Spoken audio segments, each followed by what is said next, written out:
साहब, अभी जैसे कि यूसुफ ने भी जिक्र किया, हम रिजवान की परफॉर्मेंस की बात करें, इसके साथ साथ एक चीज़ भी ज़ेरे गौर है, अगर हम वनडे की कप्तानी की बात करें, इसके हवाले से क्या लगता है वनडे टीम के कप्तान कौन होगा? क्या रिजवान को हटाना बहुत ज़रूरी है? और फिर हमारे पास रिजवान का ऑप्शन क्या है अगर रिजवान नहीं होते कैप्टन? तो देखिए, इसका कप्तानी का जो इशू है ना, वो एक खिचड़ी सी पकी हुई है, क्योंकि आए रोज़ हम कप्तान चेंज कर चुके हैं। आज तक किसी ने नहीं बताया कि शाहीन को क्यों बनाया, फिर शाहीन को क्यों हटाया, फिर रिजवान को बनाया, फिर रिजवान को हटाना है, फिर बीच में बाबर आ गए तो वो क्यों आ गए, आते ही फिर बाबर को हटा दिया। यहाँ तक कि गुज़श्ता रोज़ पीसीबी ने एक प्रेस रिलीज भी जारी कर दिया है कि माइक हैसन कहते हैं कि कप्तान अनाउंस करें ताकि हम अगला जो है वर्ल्ड कप या वनडे टीम बना सकें, उस सिलसिले में कोई हल निकाल सकें। तो मीडिया में जो खबरें गर्दिश कर रही हैं, जो हमारे भी सोर्स बता रहे हैं कि वो तो नो डाउट इस पर गौर किया जा रहा है कि रिजवान की जगह शाहीन को या सलमान आगा को बना दिया जाए, क्योंकि टेस्ट क्रिकेटर राशिद लतीफ़ जो है उनका ये मौक़िफ़ था कि अगर चेंज करना ही है तो फिर सलमान आगा को बना दिया जाए। तो मैं कहता हूँ कि गैर यकीनी सी की कैफियत है, यहाँ तक पहुँचनी नहीं चाहिए। बहुत पहले अनाउंस कर देना चाहिए कि T20 का कैप्टन कौन है, वनडे का कैप्टन कौन है। यहाँ तक अब आए कि एडवाइजरी बोर्ड बैठेगा या सिलेक्शन कमेटी बैठेगी, क्योंकि ये बेसिकली स्वाबदीद होती चेयरमैन पीसीबी की। अमूमन कैप्टन का वही अनाउंस करते हैं, जिसको भी बनाना है जल्दी बना दें। मेरी ज़ाती राय में तो खैर रिजवान जो है कि चैंपियन ट्रॉफी उनकी अच्छी नहीं गई थी, या यूँ कह लें कि वेस्ट इंडीज़ का टूर भी अच्छा नहीं था, और फिर प्रेशराइज भी होते हैं हमारे प्लेयर, क्योंकि कप्तान हमने तो माजी में देखा है कि अब कप्तान की बहुत ज़्यादा से नहीं है, स्वाबदीद उतनी नहीं है जितनी पहले कैप्टन की होती थी। अब हो सकता है पावर्स जो हैं वो माइक हैसन के पास ज़्यादा हों। तो माजी में जो कैप्टन थे, और आपको याद होगा जब न्यूजीलैंड से वापस आए थे तो रिजवान ने एक बयान भी दे दिया था कि जिन्होंने टीम बनाई है उनसे पूछें मुझे क्या पूछते हैं, कुछ शायद यही बासी बातें उनके खिलाफ गई हैं। तो जो भी कैप्टन आएगा और उसको पावर्स देनी चाहिए और कैप्टन को पावर्स लेनी चाहिए। ये ना हो कि किसी को कप्तान बनाया जाए फिर वो अपनी शरायत उसकी ना मानी जाए तो कोई भी ना आए, तो यही कप्तान बरकरार रहें। सही। सलीम साहब, आपको क्या लगता है कैप्टनसी का क्या क्राइटेरिया है जिसकी बेस पे सिलेक्ट करते हैं? फिर अगर जो मजीद नाम सामने आ रहे हैं, अगर हम रिजवान को नहीं हटाते तो आपको लगता है मजबूत कैंडिडेट कौन है? देखिए, कैप्टनसी की तब्दीली लग तो रहा है कि शायद अब हो जाएगी, और जो नाम सामने आ रहे हैं सभी उस पर अब डिस्कस कर रहे हैं काफ़ी। लेकिन पाकिस्तान में अक्सर ऐसा भी होता है, सरप्राइजेस भी सामने आ जाते हैं, क्या पता कोई सरप्राइज़ सामने आ जाए। लेकिन अभी 2-3 दिन पहले एक चेयरमैन पीसीबी मोहसिन नकवी ने एक डिनर रखा था कौमी क्रिकेटर्स के लिए।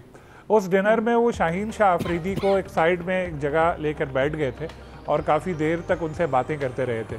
उसके बाद ये स्पेकुलेशन शुरू हुई कि शाहीन को कैप्टन बनाया जा रहा है, और इस पर टीम में भी बातें हुई। तो ज़ाहिर है टीम के प्लेयर्स के मीडिया में भी हैं दोस्त, उन्होंने उनको भी बताया, फिर टेलीविज़न पे ब्रेकिंग न्यूज़ भी बनी, जो ये ठीक बात है। Shaheen is one of them जो अभी जिनके ऊपर गौर किया जा रहा है। लेकिन जैसे पीसीबी वाले कहते हैं कि सलमान भी हो सकते हैं, बाबर तक का नाम लिया जा रहा है। लेकिन अगर बाबर ने कैप्टनसी दोबारा ली तो ये बहुत बड़ा ब्लंडर होगा। पहले भी उन्होंने कैप्टनसी दोबारा लेके बड़ी गलती की थी, जिसकी वजह से जो उनके अपने दोस्त थे वो उनके दुश्मन बन गए थे। खैर, तो अब आज मीटिंग एक होनी थी, मेरा ख्याल है यूसुफ साहब के पास शायद उस हवाले से कोई अपडेट हो।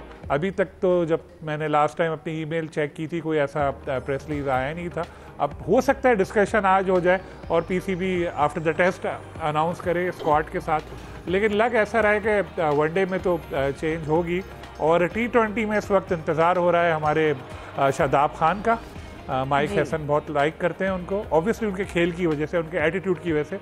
बहुत तगड़ा प्लेयर है शादाब, बैटिंग बॉलिंग फील्डिंग सब में जान लगाता है, टीम मैन है, लोगों के साथ बना के रखता है, तो वो उनको पसंद भी है। फ्रेंचाइज एक है इस्लामाबाद यूनाइटेड, तो ज़ाहिर है बड़ा वक्त साथ गुजरा, आप किसी के साथ रहें तो कंफर्टेबल हो जाते हैं, तो फिर आप उन्हीं लोगों को साथ अपने देखना चाहते हैं। तो शादाब जो हैं उनको 22 तारीख को वापस आना है इंग्लैंड से पाकिस्तान, सर्जरी के बाद अपना रीहैब मुकम्मल करके। बैटिंग बॉलिंग फील्डिंग तीनों उन्होंने प्रैक्टिस शुरू कर दी है। मैच प्रैक्टिस की कमी है, कायदे आजम ट्रॉफी का शायद एक मैच वो खेलना चाहेंगे। लेकिन लेट्स सी जब वो वापस आके टीम को ज्वाइन करते हैं तब टीम के साथ उनकी परफॉर्मेंस कैसी होती है। यूसुफ, आपको क्या लगता है इस हवाले से, क्या खबरें हैं जो वनडे के कैप्टन के हवाले से बात हो रही है, और क्या ये बार बार चेंजेस हमारा जो इस प्रॉब्लम है टीम के साथ, क्या उसका सोल्यूशन है?